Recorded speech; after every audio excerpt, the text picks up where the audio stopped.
Hello everyone, welcome back to another video. HP TGT arts TET आज 1 जून 2025 को conduct हुआ। इस वीडियो में हम जनरल नॉलेज और सोशल स्टडीज के 90 क्वेश्चन जो एग्जामिनेशन में पूछे गए थे इनको डिस्कस करेंगे। इसके बाद साइकोलॉजी और इंग्लिश पोर्शन हम डिस्कस करेंगे। शुरुआत करते हैं जनरल नॉलेज के सेक्शन से। पहला क्वेश्चन है क्वेश्चन नंबर 31। टमाटर उत्पादन में हिमाचल प्रदेश का कौन सा जिला प्रथम स्थान पर है? Which district of Himachal Pradesh is first in tomatoes production? Tomato production में पहले स्थान पर है डिस्ट्रिक्ट सोलन। ऑप्शन सी इसमें सही होगा। डिस्ट्रिक्ट सोलन फर्स्ट रैंक पे है। अगला क्वेश्चन है, काफी बेसिक क्वेश्चन है। हिमाचल प्रदेश में जल की मात्रा की दृष्टि से सबसे बड़ी नदी कौन सी है? Largest river of Himachal Pradesh in terms of volume of water. In terms of volume of water की जब बात आती है तो चिनाब नदी में सबसे अधिक जल है। ऑप्शन ए बिल्कुल सही होगा, रिवर चिनाब, जिसका नाम चंद्रभागा भी है। Question number 33। वर्तमान समय में हिमाचल प्रदेश विधानसभा में कितनी महिला सदस्य हैं? How many female members are there in Himachal Pradesh Vidhan Sabha at present time? तो टोटल 2 फीमेल हैं, 2 फीमेल हैं हिमाचल प्रदेश विधानसभा में महिला सदस्य। ऑप्शन ए करेक्ट होगा, 2 फीमेल्स। नेक्स्ट क्वेश्चन है क्वेश्चन नंबर 34। धामी गोलीकांड किस वर्ष हुआ? धामी गोलीकांड हुआ था 1939 में। ऑप्शन बी सही होगा, 1939 में हुआ था। डेट पूछी जाए तो 16 जुलाई 1939। देखिए ये सभी क्वेश्चन हमने मैक्सिमम 90 to 95% क्वेश्चन ऐसे थे जो हमने वीडियोस में डिस्कस किए हुए हैं ऑलरेडी। अगला क्वेश्चन है question number 35। History of Punjab hill state पुस्तक के रचयिता कौन है? Who is the author of the history of Punjab hill state? तो इसके ऑथर हैं जे हचिंसन। जे हचिंसन इस पुस्तक के लेखक हैं। इसके अलावा पीएच वोगल का भी इसमें सहयोग था। 2 राइटर हैं इसके, जे हचिंसन और पीएच वोगल। पीएच वोगल ये 2 कैंडिडेट हैं, 2 राइटर हैं इस पुस्तक के। ओके, तो यहाँ पे ऑप्शन डी करेक्ट हो जाएगा। अगला क्वेश्चन है, which organization issues human development report? मानव विकास रिपोर्ट, ह्यूमन डेवलपमेंट रिपोर्ट कौन सी संस्था, कौन सी ऑर्गेनाइजेशन जारी करती है? तो यूनाइटेड नेशंस डेवलपमेंट प्रोग्राम जो संस्था है ये जारी करती है human development report. Option A correct हो जाएगा। यूएनडीपी इसको शॉर्टकट में बोलते हैं, यूएनडीपी। अगला क्वेश्चन है क्वेश्चन नंबर 36। कितने लोगों को भारत रत्न पुरस्कार 2024 से सम्मानित किया गया? How many people awarded with the Bharat Ratna award 2024? Bharat Ratna award 2024 से सम्मानित हुए टोटल 5 लोगों को भारत रत्न पुरस्कार 2024 में दिया गया था। ऑप्शन सी करेक्ट होगा। भारत रत्न पुरस्कार 2024 से सम्मानित हुए थे 5 लोग। इनमें से कर्पूरी लाल जिनको मरणोपरांत मिला, एल.के. अडवाणी, लालकृष्ण अडवाणी, चौधरी चरण सिंह मरणोपरांत, पी.वी. नरसिम्हा राव मरणोपरांत और एम.एच. स्वामीनाथन मरणोपरांत। इन 5 विभूतियों को भारत रत्न 2024 पुरस्कार से सम्मानित किया गया था। ऑप्शन सी इसमें करेक्ट हो जाएगा। नाम भी याद रखें। देखिए मॉडर्न हिस्ट्री से क्वेश्चन है नेक्स्ट। किसने फॉरवर्ड ब्लॉक की स्थापना की थी? मॉडर्न हिस्ट्री की जब भी हमने लेक्चर डाले हैं ये क्वेश्चन मैक्सिमम टाइम हमने रिवाइज किया है। फॉरवर्ड ब्लॉक की स्थापना की थी नेताजी सुभाष चंद्र बोस ने। ऑप्शन ए करेक्ट होगा। कब की थी? 1939 को। 1939 को सुभाष चंद्र बोस ने फॉरवर्ड ब्लॉक की स्थापना की थी। ये कांग्रेस के अंदर उन्होंने एक और अपनी एक टाइप से टीम बनाई थी। अगला क्वेश्चन है, यूक्रेन की राजधानी क्या है? What is the name of the capital of Ukraine? Ukraine की कैपिटल है कीव। Option D Kyiv. देखिए ये क्वेश्चन अभी हमने 2-3 दिन पहले ही डिस्कस किया है। नीति आयोग, नीति आयोग की स्थापना कब हुई थी? When was NITI Aayog established? NITI Aayog की स्थापना 2015 में हुई थी, 1 जनवरी 2015 को। ऑप्शन बी करेक्ट होगा। इसके चेयरपर्सन कौन है, वाइस चेयरपर्सन कौन है, सब कुछ हमने डिस्कस किया हुआ था। अगला क्वेश्चन है क्वेश्चन नंबर 41। भारत में राष्ट्रीय मतदाता दिवस कब मनाया जाता है? नेशनल वोटर्स डे उसी दिन मनाया जाता है जिस दिन हिमाचल डे मनाया जाता है। हिमाचल स्टेटहुड डे जिस दिन मनाया जाता है, यानी 25 जनवरी को राष्ट्रीय मतदाता दिवस भी मनाया जाता है। ऑप्शन सी करेक्ट होगा, 25 जनवरी 25th ऑफ जैन। अगला क्वेश्चन है, केंद्रीय प्रत्यक्ष कर बोर्ड के अध्यक्ष कौन है? Who is the chairperson of central board of direct taxes? Chairperson of central board of direct taxes हैं रवि अग्रवाल। रवि अग्रवाल जी केंद्रीय प्रत्यक्ष कर बोर्ड के अध्यक्ष हैं। ऑप्शन डी करेक्ट होगा इसमें। Question number 43। नंदा देवी राष्ट्रीय उद्यान किस राज्य में स्थित है? नंदा देवी राष्ट्रीय उद्यान उत्तराखंड में है। उत्तराखंड के चमोली में है ये। ओके, चमोली के पास नंदा देवी राष्ट्रीय उद्यान, नंदा देवी नेशनल पार्क। देखिए क्वेश्चन नंबर 44, ये भी कई बार एग्जामिनेशन में आया और हमने डिटेल में डिस्कस किया था। भारतीय पुरातत्व के जनक के नाम से किसे जाना जाता है? Who is known as the father of Indian archaeology? Father of Indian archaeology के नाम से जाना जाता है अलेक्जेंडर कनिंघम को। ऑप्शन डी करेक्ट होगा। अलेक्जेंडर कनिंघम ये फर्स्ट डायरेक्टर जनरल थे आर्कियोलॉजिकल सर्वे ऑफ इंडिया के। स्थापना हुई थी 1861 को। आर्कियोलॉजिकल सर्वे ऑफ इंडिया की स्थापना 1861 को हुई थी। 1861 को, डेट याद रखें, ईयर। अगला क्वेश्चन है, विश्व का सबसे बड़ा प्रायद्वीप कौन सा है? What which is the largest peninsula in the world? Arabian peninsula यानी अरब प्रायद्वीप सबसे बड़ा प्रायद्वीप है वर्ल्ड का। Option A. क्वेश्चन नंबर 46, 2024 में विंबलडन चैंपियनशिप में किसने पुरुषों का एकल खिताब जीता? कार्लोस अल्काराज ने 2024 में विंबलडन चैंपियनशिप जीती। इन्होंने हराया नोवाक जोकोविच को इन्होंने फाइनल में हराया और मेंस सिंगल जीत लिया विंबलडन चैंपियनशिप का, कार्लोस अल्काराज।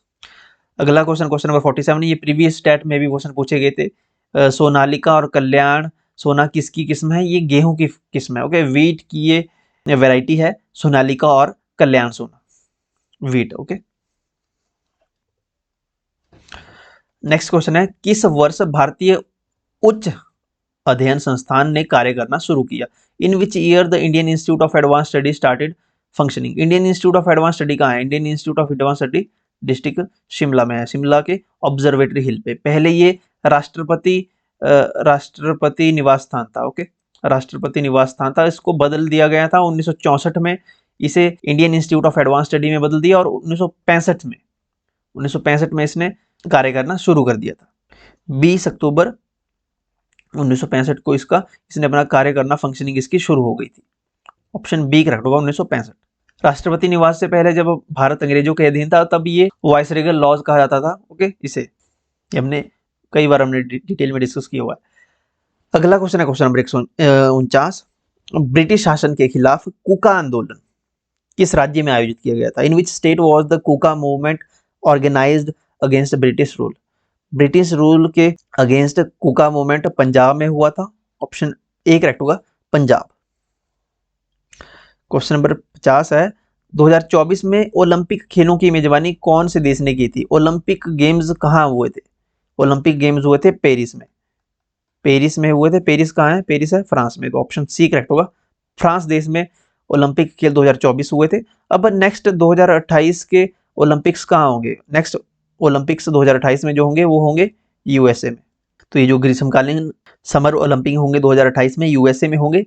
कहाँ होंगे? लॉस एंजलिस में होंगे और कैलिफोर्निया में होंगे। अगला क्वेश्चन है, हिमाचल प्रदेश में सर्वाधिक साक्षरता वाला जिला कौन सा है? Which district has the highest literacy rate in Himachal Pradesh? तो सबसे ज्यादा लिटरेसी रेट हमीरपुर डिस्ट्रिक्ट की है। ऑप्शन ए करेक्ट होगा, 2011 की सेंसस के अनुसार हमीरपुर। सबसे कम किसकी है? सबसे कम लोएस्ट चंबा की है। ओके, लोएस्ट चंबा की है और हाईएस्ट हमीरपुर की है। अगला क्वेश्चन है, हिमाचल प्रदेश भारत का कौन सा राज्य बना? Himachal Pradesh became which state of India? तो ये 18वां राज्य बना था। ऑप्शन डी करेक्ट होगा, 18वां राज्य बना था। ये कब बना था 18वां राज्य? आपको कमेंट सेक्शन में बताना है। हिमाचल प्रदेश स्टेटहुड डे कब बनाया जाता है? ये आपके लिए क्वेश्चन है। अगला क्वेश्चन है क्वेश्चन नंबर 53, कौन सा दर्रा कुल्लू घाटी को हिमाचल प्रदेश की लाहौल और स्पीति घाटियों से जोड़ता है? जो कनेक्ट करता है लाहौल स्पीति को कुल्लू घाटी से वो है रोहतांग पास। रोहतांग पास, ऑप्शन डी करेक्ट होगा। रोहतांग पास की एलिवेशन कितनी है? कितनी हाइट पर है रोहतांग पास? रोहतांग दर्रा 3978 मीटर की एलिवेशन पे है।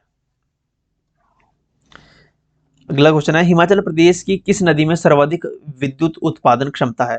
Which river of Himachal Pradesh has the highest power generation capacity? तो ये सतलुज रिवर में है highest power generation capacity. Option A correct होगा, सतलुज रिवर। और हिमाचल प्रदेश की सबसे लंबी नदी भी सतलुज में ही है, सतलुज ही है। देखिए बिलासपुर में इसमें बहुत सा कोल डैम लगा है, भाखड़ा बांध है। उसके बाद आप पीछे चले जाएं अगर शिमला में, तो शिमला में भी प्रोजेक्ट हैं। शिमला से पीछे चले जाएं किन्नौर में सतलुज नदी पे तो नाथपा झाकड़ी है, और भी काफी ज्यादा प्रोजेक्ट सतलुज रिवर पे बने हैं। ओके, तो सबसे ज्यादा कैपेसिटी सतलुज की है, लेंथ बेस की सबसे ज्यादा है।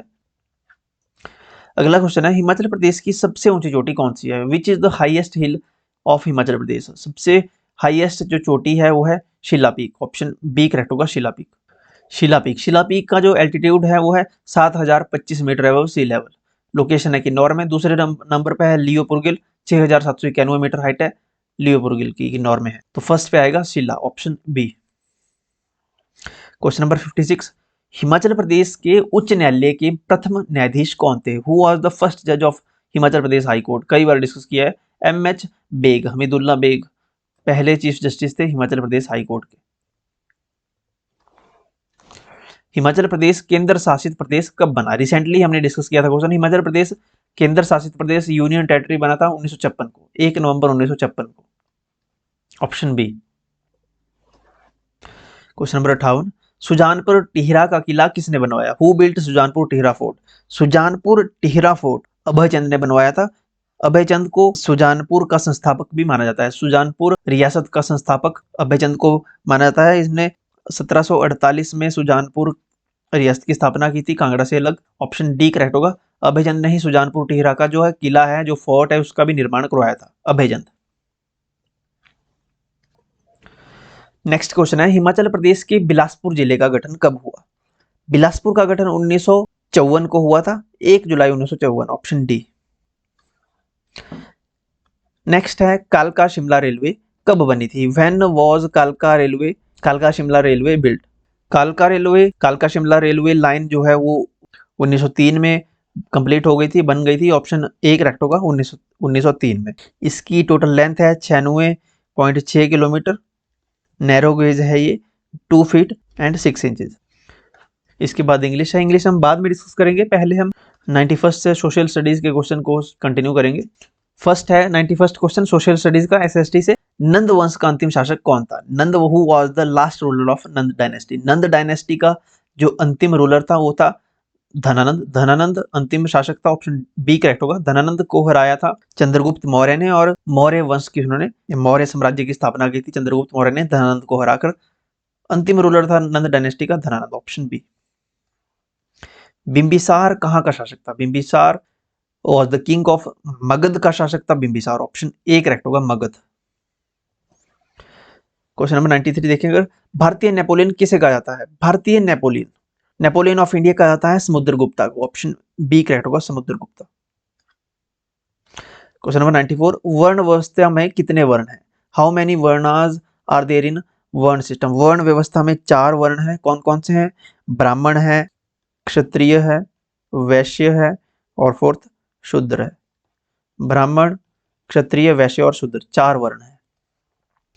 गुजरात का प्राचीन नाम क्या था? देखिए इस क्वेश्चन में अगर आप डायरेक्ट ना देखें, अगर एलिमिनेशन भी करें अगर ऑप्शन की, तो इंद्रप्रस्थ पहला दिया है। इंद्रप्रस्थ दिल्ली के पास का एक प्राचीन शहर था, तो जिसका वर्णन महाभारत में भी मिलता है। महाभारत में कौरवों और पांडवों की राजधानी इंद्रप्रस्थ को कहा जाता है, तो इंद्रप्रस्थ तो गुजरात से लेना देना नहीं है, तो इसको एलिमिनेट हो जाएगा। पाटलिपुत्र अगर देखें तो पाटलिपुत्र बिहार में पटना शहर का प्राचीन नाम था, पटना का प्राचीन नाम था पाटलिपुत्र, तो ये भी कैंसिल हो जाएगा।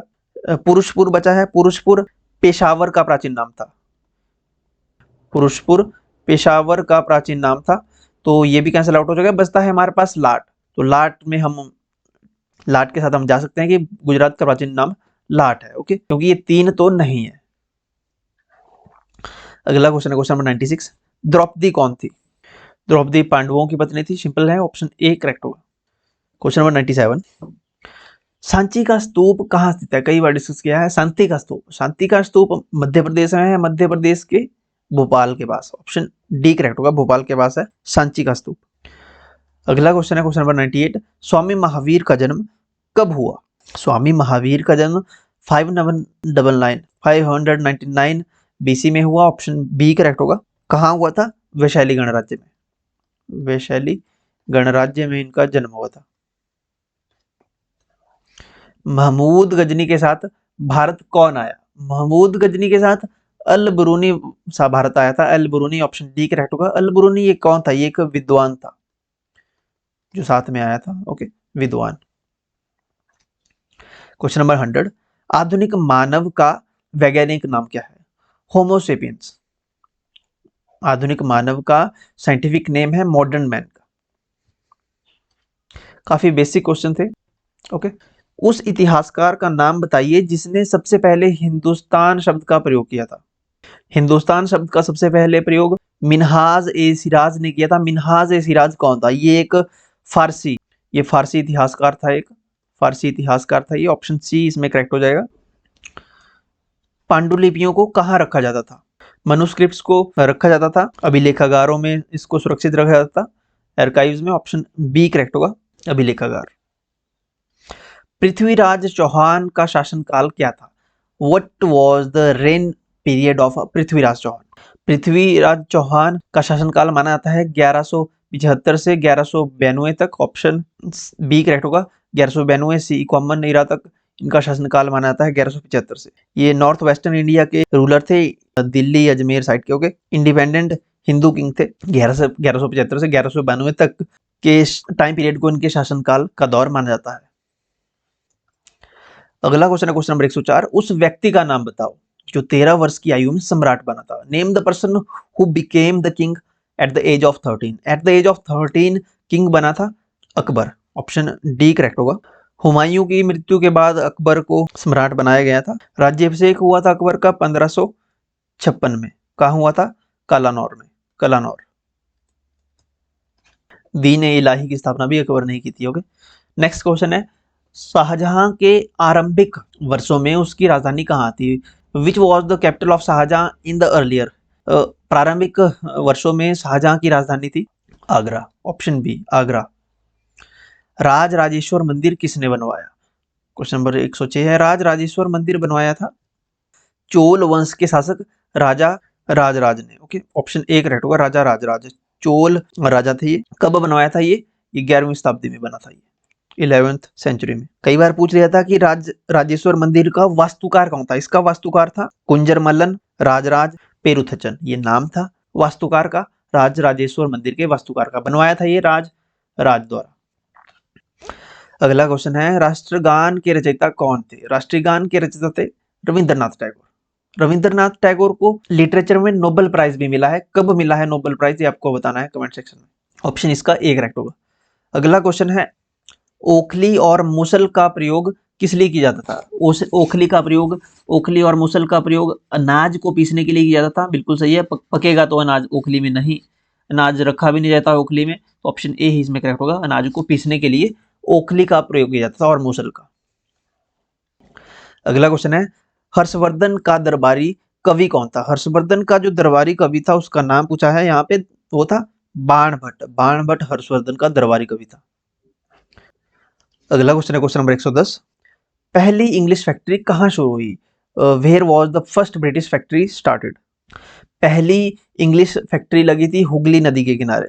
हुगली कहाँ है? हुगली वेस्ट बंगाल में है हुगली नदी। हुगली नदी के किनारे फैक्ट्री लगी थी 1651 में। 1651 में हुगली नदी के किनारे पहली इंग्लिश फैक्ट्री लगी थी। चलिए अगला क्वेश्चन है प्लासी की लड़ाई कब लड़ी गई? प्लासी का युद्ध, the battle of Plassey fought. Plassey की लड़ाई 1757 को हुई। ऑप्शन ए करेक्ट होगा। इसमें ब्रिटिश इंडिया कंपनी की तरफ से रॉबर्ट क्लाइव ने पार्टिसिपेट किया था, नेतृत्व किया था, और बंगाल के नवाब सिरोजदौला को हराया था। 1757 को ये हुआ था। बक्सर की लड़ाई कब हुई? ये तो अच्छा, पिछले में प्लासी की थी, नेक्स्ट में बक्सर है। देखिए दोनों पूछ ली गई है। बक्सर की लड़ाई कब हुई थी? बक्सर की लड़ाई लड़ी गई थी 1764 को। 1757 के बाद 1764 को बक्सर का युद्ध हुआ। अगला क्वेश्चन है शेर ए मैसूर किसे कहा जाता था? हु कॉल्ड द शेर ए मैसूर, यही होना था यहाँ पे। शेर ए मैसूर कहा जाता है टीपू सुल्तान को, है ऑप्शन में। ऑप्शन सी में है टीपू सुल्तान को कहा जाता है शेर ए मैसूर। ये भारत के मैसूर साम्राज्य के शासक थे। इन्हें मैसूर का बाग भी कहा जाता था। शेर ए मैसूर या मैसूर का बाग टीपू सुल्तान को। इन्होंने मैसूर पर शासन किया था 1782 से 1799 तक। नेक्स्ट क्वेश्चन है डलहौजी ने फिलिंग द ब्लैंक्स का सिद्धांत लागू किया। इन्होंने लेप्स की नीति लागू की थी। विले का सिद्धांत, अगर कोई राजा है उसका कोई अपना पुत्र नहीं है तो उसके साम्राज्य को अंग्रेजी साम्राज्य में मिला दिया जाएगा। लेप्स की नीति इन्होंने अपनाई थी। तो ऑप्शन ए करेक्ट होगा, डलहौजी ने। नेक्स्ट क्वेश्चन है कौन सा देश नील की खेती करता था? नील की खेती अंग्रेजी शासनकाल में भारत में की जाती थी। पूरी जमीन बर्बाद हो जाती थी, पानी बहुत ज्यादा लेती थी नील की खेती। ओके, तो भारत में ही नील की खेती करवाई जाती थी अंग्रेजों के द्वारा। फोर्सफुली ये नील की खेती करवाई जाती थी।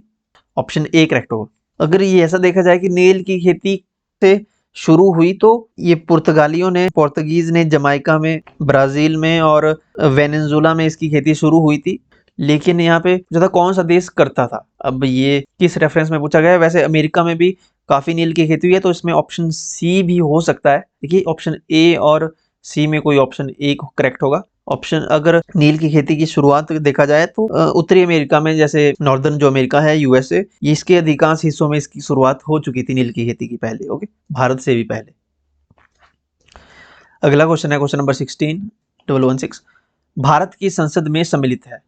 भारत की संसद बनती है राष्ट्रपति से, लोकसभा से और राज्यसभा से, इन तीनों से मिलकर बनती है भारत की संसद। Indian parliament includes Lok Sabha, Rajya Sabha and president of India. भारतीय संसद के अभिन्न अंग है 3। हालांकि जो राष्ट्रपति है वो संसद के किसी भी सदन का जो है हिस्सा सदस्य नहीं होता है। ओके, जैसे लोकसभा का भी सदस्य नहीं होगा राष्ट्रपति, राज्यसभा का भी ये सदस्य नहीं माना जाता है, लेकिन ये अभिन्न अंग माना जाता है राष्ट्रपति को, तो राष्ट्रपति भी इसमें इंक्लूड करा जाता है। लोकसभा को लोगों का सदन कहा जाता है और राज्यसभा को उच्च सदन यानी राज्यों की परिषद के नाम से जाना जाता है, उच्च सदन। और जैसे अपर हाउस और lower house Lok Sabha, upper house Rajya Sabha. अगला क्वेश्चन है क्वेश्चन नंबर 117 लोकसभा में सत्ताधारी दल का नेता कौन होता है। लोकसभा में सत्ताधारी दल का नेता, who is the leader of ruling party इन लोकसभा। तो भारत में लोकसभा में सत्ताधारी दल का नेता मैक्सिमम टाइम जो है ये प्रधानमंत्री ही होते हैं। ऑप्शन बी करेक्ट होगा, प्रधानमंत्री। अगला क्वेश्चन है लोकसभा में कितने मनोनीत सदस्य होते हैं। लोकसभा में देखिए 2020 तक 2 एंग्लो इंडियन को लोकसभा में मनोनीत किया जाता था, लेकिन 2020 में, जनवरी 2020 में इस प्रैक्टिस को डिसकंटिन्यू कर दिया गया था 104th कॉन्स्टिट्यूशनल अमेंडमेंट एक्ट के तहत। अब 2020 के बाद एक भी सदस्य को मनोनीत नहीं किया जाता है।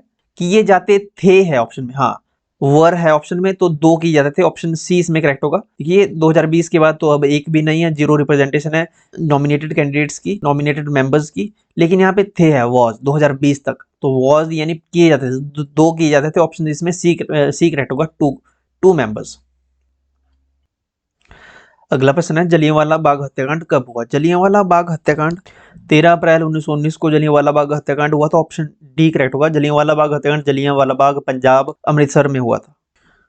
अगला क्वेश्चन है भारत का सर्वोच्च न्यायालय कहाँ है। भारत का सर्वोच्च न्यायालय न्यू दिल्ली में है। ऑप्शन सी करेक्ट होगा, दिल्ली। वर्तमान में चीफ जस्टिस ऑफ इंडिया कौन है। वर्तमान में भूषण रामकृष्ण गवई, ये current chief justice of India है। ओके, जो नए अभी अपॉइंट हुए हैं, इसको ध्यान रखें। अगला क्वेश्चन है कितनी वर्ष तक की आयु के बच्चों से घर या उद्योगों के काम नहीं करा सकते हैं। What is the minimum age below which it is illegal to employ a child for labour at home और फैक्ट्रीज। 14 वर्ष से कम आयु के बच्चों को काम कराना प्रतिबंध है। ऑटोमोबाइल है, वर्कशॉप है या कोई हथकरघा है, कोई भी घरेलू काम है, 14 वर्ष से कम आयु के बच्चों को ये रोजगार पर प्रतिबंधित किया गया है, फैक्ट्रीज में और घर में। Okay, at labour at home या फैक्ट्रीज। Option A 14 years. अगला क्वेश्चन है क्वेश्चन नंबर 122 दूसरा विश्व युद्ध कब समाप्त हुआ। दूसरा विश्व युद्ध चला था 1939 से 1945 तक। ऑप्शन बी करेक्ट होगा। दूसरे विश्व युद्ध में जापान देश ने आत्मसमर्पण कर दिया था, जिसमें यूएसए के द्वारा जापान पर न्यूक्लियर बॉम्बिंग की गई थी, हिरोशिमा और नागासाकी पे। उसके बाद जापान ने सरेंडर कर दिया था। 8 मई 1945 को युद्ध समाप्त कर दिया गया था, 8 मई 1945 को। जर्मनी ने भी इसमें बिना शर्त के आत्मसमर्पण कर दिया था। ओके, चलिए अगला क्वेश्चन है भगत सिंह की आयु कितनी थी जब उन्हें फांसी दी गई। देखिए 1931 को जब भगत सिंह को फांसी हुई थी, तब उनकी एज महज 23 वर्ष थी। 23 साल के जवान उनको फांसी दे दी गई थी। ऑप्शन डी करेक्ट होगा, 1931 में भगत सिंह को फांसी दी गई थी। अगला क्वेश्चन है मंदिर प्रवेश आंदोलन किसने चलाया था। मंदिर प्रवेश आंदोलन, इससे मंदिर प्रवेश नाम से पता चल रहा था कि एक दलित लोगों को मंदिरों में जाने का प्रवेश नहीं था, जिस कारण उनके द्वारा मंदिर प्रवेश आंदोलन शुरू किया गया था।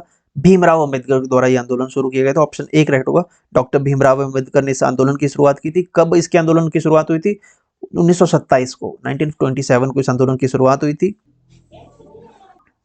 अगला क्वेश्चन है यह किसने कहा कि हिंदू धर्म महिलाओं का दमन करता है। Who said Hindu religion crossed the women. Pandita Ramabai की स्टेटमेंट है ये। पंडिता रमाबाई ने कहा था कि हिंदू धर्म महिलाओं का दमन करता है। अगला क्वेश्चन है हालांकि मैं इस स्टेटमेंट से एग्री नहीं करता हूँ कि हिंदू धर्म में महिलाओं का दमन होता है। यहाँ प्राचीन काल में जब सती प्रथा जैसी कुरीतियां थी उस समय ये कहा जा सकता है, लेकिन आज के समय में हिंदू धर्म में कोई भी महिलाओं का दमन नहीं होता है। ओके, ये 19वीं शताब्दी की ये स्टेटमेंट हो सकती है। ओके, उस समय के दौरान हो सकता है कुछ कुरीतियां थी जिस कारण से ये उन्होंने कहा हो। अगला क्वेश्चन है, टीपू सुल्तान की तलवार किस स्टील से बनी थी? The sword of Tipu Sultan was made of which steel? Tipu Sultan की तलवार जो थी वो वुड्स स्टील से बनी थी। ऑप्शन सी करेक्ट होगा। इसमें कार्बन की मात्रा अधिक होती थी, ये इसकी खासियत थी, इसकी कैरेक्टरिस्टिक ये थी कि ये इसमें जो कार्बन का जो मात्रा है वो ज्यादा होती थी। यह स्टील तलवार को बहुत ज्यादा मजबूत बना देती थी और ये आसानी से टूटती नहीं थी, ब्रेक नहीं होती थी युद्ध के दौरान। और ये जो इसके दुश्मन के जो सुरक्षा कवच होते थे उसको भी यह आराम से तहस नहस कर सकती थी। अगला क्वेश्चन है, फ्रांसीसी क्रांति का झंडा कितने रंग का था? फ्रांसीसी क्रांति का झंडा जो है ये 3 रंग का था। इसमें एक ब्लू कलर था, ब्लू था, व्हाइट था और रेड कलर था।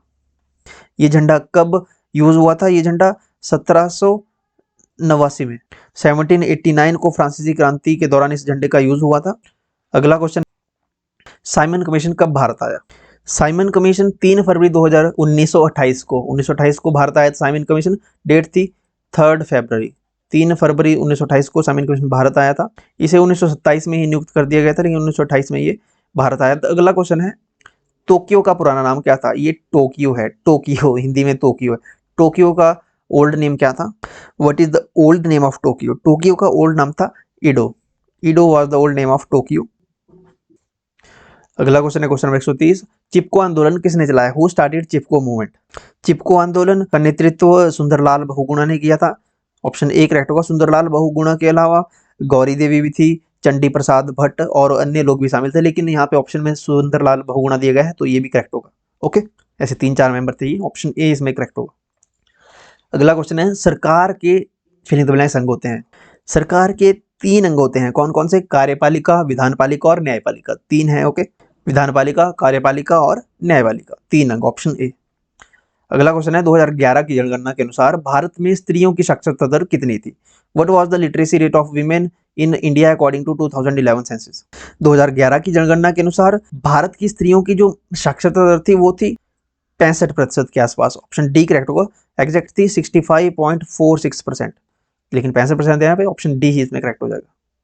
2011 की जनगणना के अनुसार पूछा है। 2011 के बाद 2021 में सेंसस नहीं हुई है, अब होंगी तो चेंज होगी है। नेक्स्ट अगला क्वेश्चन है, नेपाल का अंतिम शासक कौन था? देखिए अनएक्सपेक्टेड क्वेश्चन है। Who are the last ruler of Nepal? Gyanendra Nepal का अंतिम शासक था। ऑप्शन बी करेक्ट होगा। ज्ञानेंद्र इनका पूरा नाम था, ज्ञानेंद्र शाह। इनका जो शासनकाल था वो 2001 से 2008 तक था। 2008 तक इनका शासनकाल था। ओके, अंतिम 2001 से 8 तक इनका शासनकाल था।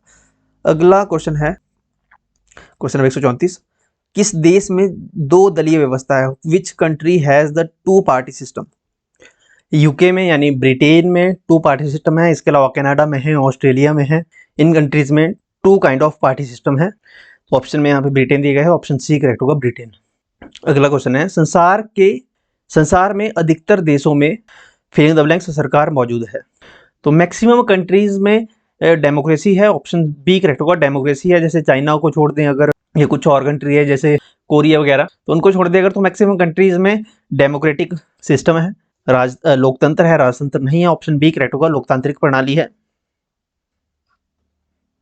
अगला क्वेश्चन है, लोकतंत्र में डैश शासन चलाते हैं? लोकतंत्र में जनता ही सर्वोपरि होती है, जनता ही लोगों को चुनती है, जनता के द्वारा ही प्रतिनिधियों को चुना जाता है। तो लोग इसमें democracy has the rule of law, वैसे रूल ऑफ लॉ नियम चलते हैं यहाँ पे। अब इसमें देखिए वीमेन रिच ये तो नहीं होंगे, या तो इसका ऑप्शन ए होगा, लोगों का शासन होता है, या फिर डी होगा, क्योंकि रूल ऑफ लॉ होता है। इसमें ना प्रेसिडेंट की चलती है ना किसी इंडिविजुअल की, तो इसमें पीपल तो शासन करते हैं, लोगों का शासन होता है, डेमोक्रेसी है। लेकिन अब किस सेंस में पूछा गया है इसमें थोड़ी कंफ्यूजन है। ऑप्शन ए या ऑप्शन डी में से कोई एक इसका ऑप्शन करेक्ट होगा। क्वेश्चन नंबर 137 है, हिमाचल में पिछले वर्ष 2023 में कौन सी आपदा आई? तो हिमाचल प्रदेश में भारी वर्षा हुई थी लास्ट ईयर, पिछले वर्ष में 2023 में। हाँ, ये 2024 में लगता है क्वेश्चन पेपर सेट कर दिया है। पिछले वर्ष 2023 में आपदा आई थी, ये 2023 में भारी वर्षा, बाढ़ जिसके कारण आई। फ्लड्स हुए, फ्लैश फ्लड, और भारी तबाही मची थी। ऑप्शन सी इसमें करेक्ट होगा, भारी वर्षा। अगला क्वेश्चन है क्वेश्चन नंबर 138, भूकंप रोधी भवन की आकृति कैसी होनी चाहिए? What are the shape of building of anti earthquake should be? Symmetrical shape होनी चाहिए, जैसे रेक्टेंगुलर है अगर, ऑप्शन सी करेक्ट होगा, रेक्टेंगुलर आयताकार शेप सही मानी जाती है भूकंप रोधी भवनों में, ऑप्शन सी इसमें करेक्ट होगा। नेक्स्ट क्वेश्चन है, भारत में वोट डालने की न्यूनतम आयु कितनी है? तो 21 वर्ष, 18 वर्ष, 19 वर्ष, 17 वर्ष। तो 18 वोट डालने की न्यूनतम आयु है 18 वर्ष, ऑप्शन सी बी करेक्ट होगा। बिल्कुल इजी क्वेश्चन है, 18 वर्ष कम से कम एज होनी चाहिए, ऑप्शन बी। नेक्स्ट क्वेश्चन है क्वेश्चन नंबर 140, किसने कहा कि मैं ही राज्य हूं और मेरे शब्द ही कानून है? तो ये स्टेटमेंट है लुई 14 की। लुईस 14 की ये स्टेटमेंट है, ऑप्शन बी करेक्ट होगा। लुई 14वां, इसने कहा था कि I am the state and my words are law. ये एक फ्रेंच किंग था, फ्रांस का राजा था ये लुई 14। नेक्स्ट क्वेश्चन है, सोवियत रूस के किसान को क्या कहते थे? The former of Soviet Union were known as, kulak कहा जाता था फॉर्मर सोवियत यूनियन के फार्मर्स को, ऑप्शन बी करेक्ट होगा, कुलक। अगला क्वेश्चन है, क्षेत्रफल के आधार पर भारत का सबसे बड़ा राज्य, क्षेत्रफल के आधार पर सबसे बड़ा राज्य है राजस्थान। राजस्थान का क्षेत्रफल कितना है? 3,42,239 3,42,239 स्क्वायर किलोमीटर एरिया है राजस्थान का। अगला क्वेश्चन है, भारत का सर्वाधिक उत्पादक क्षेत्र कौन सा है? Which is the most productive areas of India? तो जो इंडो गैंजेटिक या इंडो गैंगेटिक प्लेन है वो मोस्ट प्रोडक्टिव एरिया है। देखिए इंडियन डेजर्ट तो नहीं होगा, यानी जो नॉर्दर्न प्लेन है, उत्तरी मैदान है, ऑप्शन सी करेक्ट होगा, ये मोस्ट फर्टाइल एरिया है।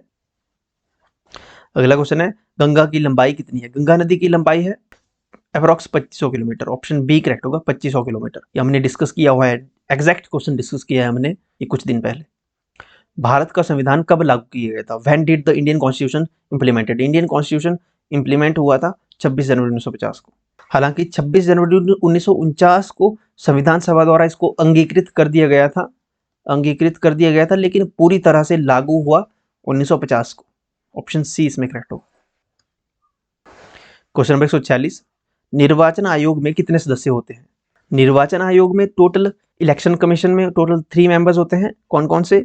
एक तो सबसे पहले होता है इलेक्शन कमीशन ऑफ इंडिया, और साथ में इलेक्शन कमीशन ऑफ इंडिया में 3 मेंबर्स हैं। पहला है चीफ इलेक्शन कमिश्नर, और साथ में 2 इलेक्शन कमिश्नर होते हैं। चीफ इलेक्शन कमिश्नर और इनके साथ 2 इलेक्शन कमिश्नर हैं। Okay, chief election commissioner and 2 election commissioner. Current chief election commissioner कौन है? Current chief election commissioner of India है ज्ञानेश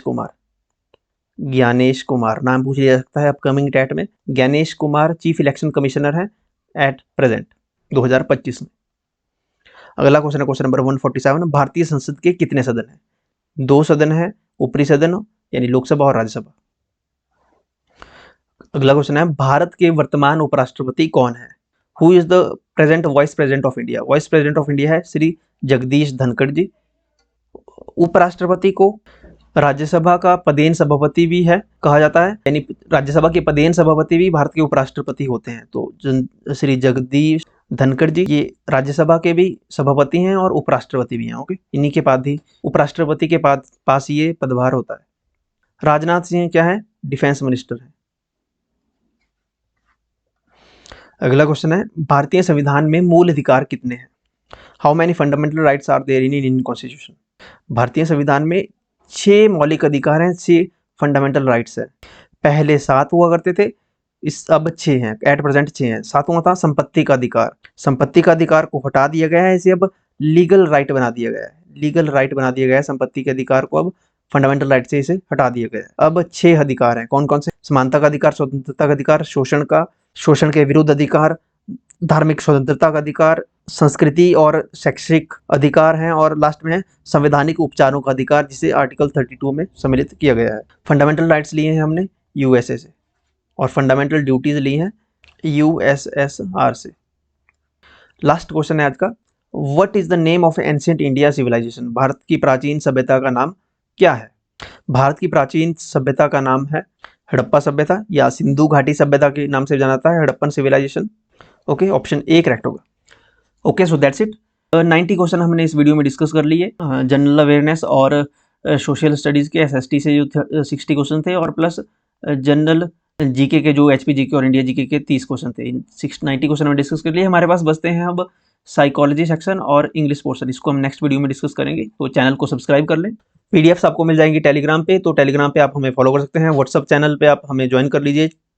इंस्टाग्राम हैंडल का लिंक वीडियो के डिस्क्रिप्शन में है। इन सभी का लिंक आपको वीडियो के डिस्क्रिप्शन और फर्स्ट कमेंट में मिल जाएगा, अभी फॉलो कर लें।